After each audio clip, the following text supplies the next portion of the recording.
More than 3 years after the Grenfell Tower fire claimed 72 lives, the government has announced billions of pounds to remove unsafe cladding from high-rise buildings in England. Here's what was announced yesterday. The government promised £3.5 billion in addition to the £1.6 billion of funding announced last year. That's to remove cladding from tower blocks taller than 18 metres. Now, for buildings below that height, there will be a loan scheme where payments for leaseholders will be capped at £50 a month.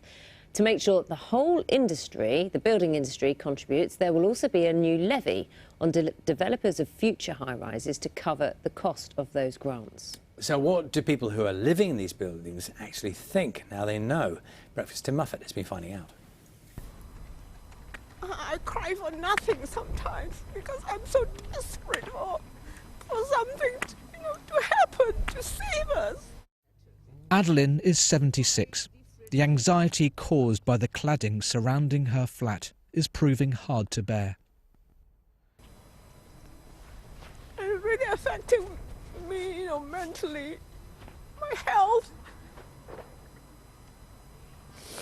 And now my savings are gone. I don't know what to do. I can't find work. Woolwich in South London, the Royal Artillery Quays development, where costs are rising and expectations are lowering. How tough has this been for you? It's been very tough. I have nightmares sometimes. Sometimes in the middle of the night, the alarm goes off, I just wonder where's the fire. My service charge has gone up by about £200 last year alone. That's £200 a month. So right now I'm stuck in a property which I can't sell, no matter how hard I try and how much I try to. I knock off the asking price. No one wants to buy it, no one wants to invest in property, that's a fire risk.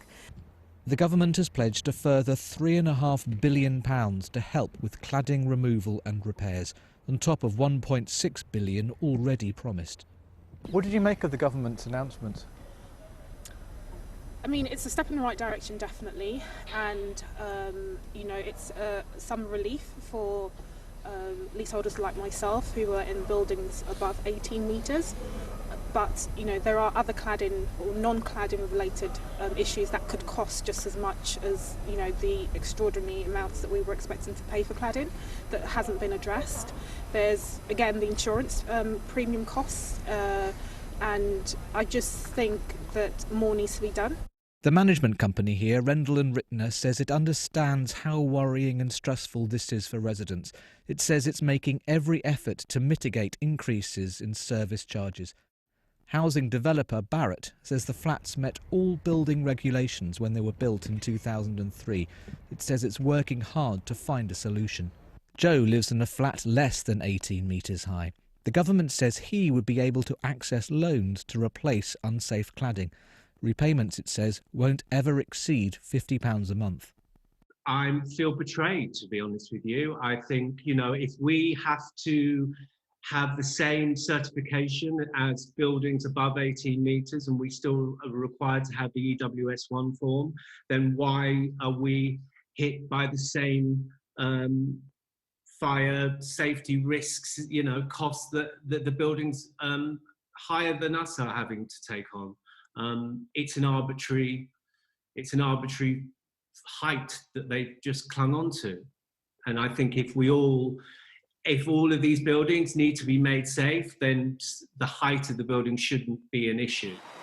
But it's still unclear how the loan scheme will work and how long residents could be repaying them for. In other towns and cities, uncertainty about cladding and fire regulations has grown. In Birmingham, Vicky is facing mounting costs and anxiety. I wake up worrying about it. I go to sleep worrying about it. I worry for the safety of my family. We bought our homes in good faith, and now we're being asked to foot the bill to put them right. Government data released in December showed the enormity of the task ahead. Although huge sums have already been spent on cladding removal and repairs in England, it's only been completed on around 30% of private sector buildings and just over half of social housing blocks. All the way along the top as well. Cladding was removed from Deeper and Gregory's block in South London in 2018. but they're now unable to get the external wall safety form they need to sell their flat. There are potential quality issues with our cladding now, with the cladding that was remediated. We wanted to sell up last year and move on because we have 3 children and we're in a 2-bed flat. You can't have the children growing up, you know, in 1 bedroom together. You wake up in the morning and it's like, is there going to be a bill for, 20, 30, 40,000 pounds? And the latest announcement really hasn't kind of put that to rest yet. The Peabody Housing Association says that delays in getting the EWS form don't mean that these flats are unsafe. The government says its latest funding measures will support leaseholders, restore confidence and ensure a situation like this never arises again. For many, though, there's no end to the uncertainty in sight. Tim Muffet, BBC News. Let's talk to Rebecca Fairclough, who's from the campaign group Manchester Cladiators, which represents the owners of flats in 70 blocks in the Greater Manchester area. Rebecca, thank you very much for joining us on Breakfast this morning. What was your initial reaction to the announcement by the Housing Secretary? Morning. It's really bittersweet because we're grateful that the government have finally recognised that more money is needed. We've been calling for the size of the Building Safety Fund to be extended since it was announced last year. But at the same time, you've just heard how disappointing it is for other residents, and they feel betrayed because there's a whole section of residents who aren't helped by yesterday's announcement. And do you want to describe that group? Yeah, of course. So the cladding is only one issue. There are lots of other building fire safety issues. There are lack of cavity barriers in the walls, timber balconies, timber walkways, problems with steelwork. All of these issues have only been highlighted because these buildings have had to undergo intrusive investigations following Grenfell and to get this EWS1 form. So all of these issues have been uncovered as a result of that, and yet the government are only funding removal of cladding, and even then, yesterday's announcement won't cover everything. So you've got the issues, that aren't covered. For example, there's one building in Manchester, they're facing a bill of £45,000 per flat just because their building doesn't have cavity barriers. They won't be covered. They won't be helped at all by yesterday. So how does that square with the statement from the Housing Secretary, Robert Jenrick, who said the government's unprecedented intervention means that the hundreds of thousands of leaseholders who live in higher-rise buildings will now pay nothing towards the cost of removing unsafe cladding?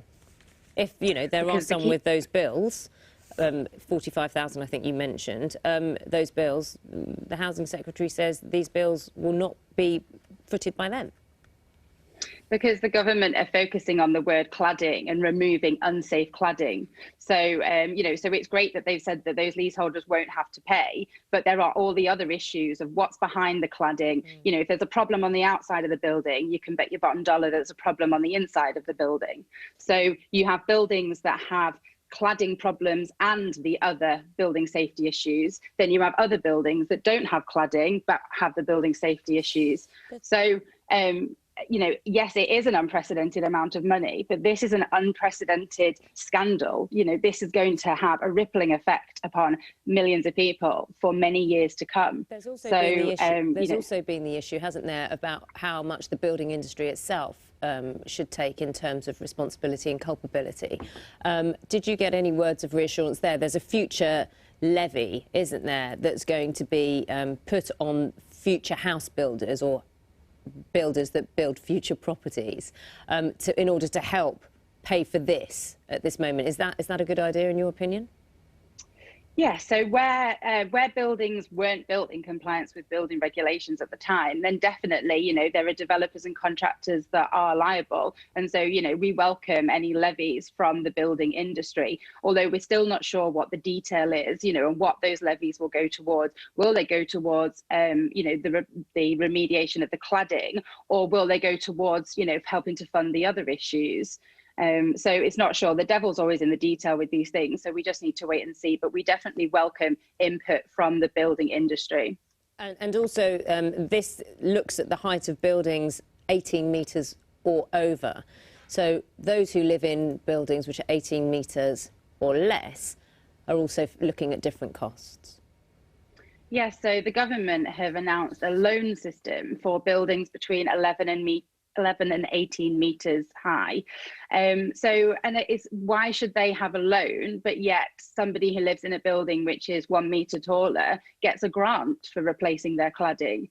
And whilst the government has said that it will be capped at £50 a month, you know, what will the overall loan be capped at, you know, or is it going to be capped at all?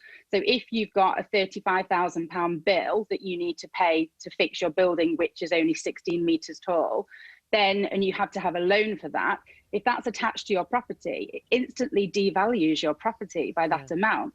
And that's going to be felt harder in the north, where property values are lower than, say, in London. There are So, lots of issues. you know, Lots of issues. Yeah, Sorry there to are lots of interrupt. issues. Yeah, very interesting to talk to you, Rebecca Fairclough, who's a campaigner for Manchester, so-called Manchester Cladiators, which looks after a group of properties in Manchester. Thank you. Thank you for going through that. Thank you, Naga. Thank you.